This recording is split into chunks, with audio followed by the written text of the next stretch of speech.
ana ki te taha matata.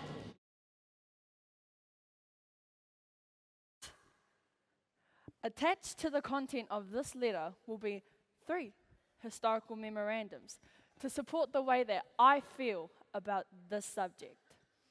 Historical Memorandum 1, Governor Muldoon.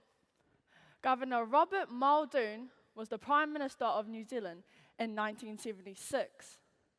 Because of him, Ngāti Whātua o Ōrākei were forced to stand up and fight for their land, because he was willing to stand up and sell their land to foreign spectators.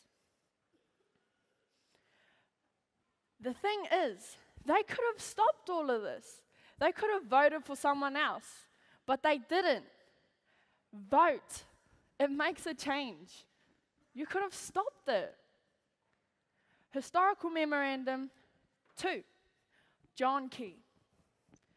Apparently, John Key done a lot of terrible things in New Zealand. But once again, you could have voted.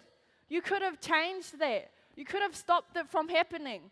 But what did you do? You voted for him anyway. He had to stand down for you to stop harassing him about what he was doing wrong. You could have stopped it. Don't put someone down for something that you voted for. You chose him. Historical Memorandum 3, Māori, New Zealanders, the people of our land. You need to realize you have a choice in this.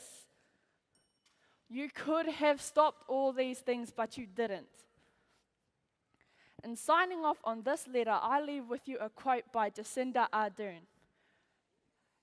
The question is this really as good as it gets?